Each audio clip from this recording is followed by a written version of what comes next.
I didn't rehearse the show. The rehearsal was for the prizes that had to be placed on their spots and lit properly, because when you get a gift from a company, you want to make sure that that gift looked good, whether it's a car, refrigerator, whatever it was.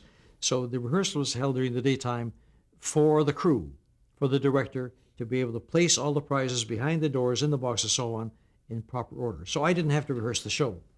But I would come in and I would take a look at the script. And there were 3 deals in the quickies and the big deal.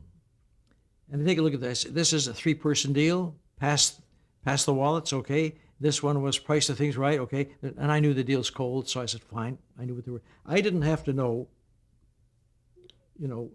what was behind the door or something. I knew what was behind the door. All I was making sure is I didn't go to the wrong door. So I would take a look and I'd put this into my memory bank right away for the 3 deals. And after one deal, there's a commercial, so I'd go back and Hank Koval would be there, and he'd take money out of my pockets and put fresh money in, just that I had enough to do the deals with. He said, there's the 3 wallets here, they're coded, so you know which wallet you're going to use first, whether it's red, white, and blue or red, green, and blue, so you know which wallet to use first in this deal. Don't want to pull the wrong one with the wrong amount of money out of it. And he would tell me that, and I'd go and do the second deal, and I'd do that 3 times. The quickies were, of course, things that we'd written on cards and in my mind and so on that I could ask for. And the big deal, I also knew what was behind, and the order, because I knew what order to ask for the doors. 312, 213, 123, and that was also something we talked about between the last deal and during the commercial. So the rest was ad lib. That's why Let's Make a Deal was the most difficult show ever to MC in television.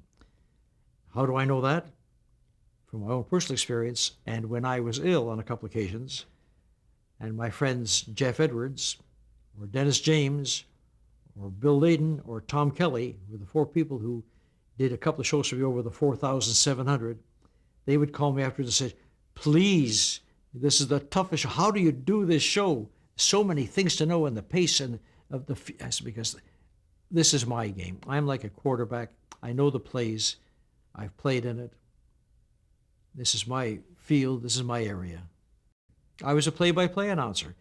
I was a sportscaster. I keep the tempo going and be able to ad-lib. I always prided myself on being a very good ad-libber. And although I was talking this over just the other day with a gentleman who's, I won't mention his name, but he has done some shows too. We talked about ad-libbing, and he talked about slips that he's made in his time. And I said, I haven't made many slips on the air in 4,700 shows of Let's Make a Deal. But I have, in my haste to be an ad-libber, I have occasionally said something. For example, I was doing a benefit, and I was auctioning off something, and I said, and you will get 3 days and 3 nights at the so-and-so hotel. And I just remembered in the back of my mind that that hotel had just gone into receivership. And I said, if that hotel is still there. Little did I know that the manager of the hotel, the owner of the hotel, was in the audience. And he called me afterwards. He says, that hurt me. He says, I know we're in receivership, but we're going to come out of it. But when you said if that hotel is still there, you made me feel so bad. And you're such a wonderful man, and all the charity work that you do, and I've loved you all this. How could you do that to me? I felt like weeping.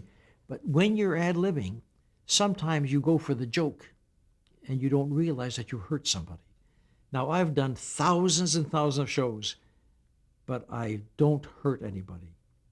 And I hope never to hurt anybody. But sometimes when doing a charity show off television, when you're doing it in a hotel and you're doing an auction and you're doing a mile a minute, you might say something like, I once said, and I said, and we got help from Columbia Pictures, and we got Fox and Paramount and MGM. You all remember MGM, don't you? That's when they were in tough time. Well, don't you think that the general manager at MGM was in the audience? And he said to somebody on the way out of the place, Monty Hall just said something with MGM. So I wrote him a letter of apology. But when you're ad-libbing, sometimes you're going at a furious pace, and you don't have time to stop and edit. So you have to be very, very careful. And that's why in looking for someone to replace me on a new version of Let's Make a Deal, I've been trying to find somebody who is charming, who is a good engineer, a good traffic cop, who's friendly with the people, but can stand on his feet and ad-lib and make sense and carry out a show. When I would finish deal number one, and I'd come backstage, Steve Hayden or somebody would say, try and pick it up a little, we're falling behind. So the next deal, you try to do a little faster or stretch, whatever it was. That I can do. Any good MC can stretch or, pick up the time. But at the end, we always had a pad. See, on Let's Make a Deal, unlike any other show, we had a pad, and that pad was the quickies. So when you had the quickies, do you have a hard-boiled egg, do you have a paperclip, and so on?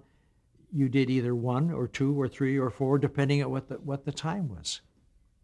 And that's how you went to time.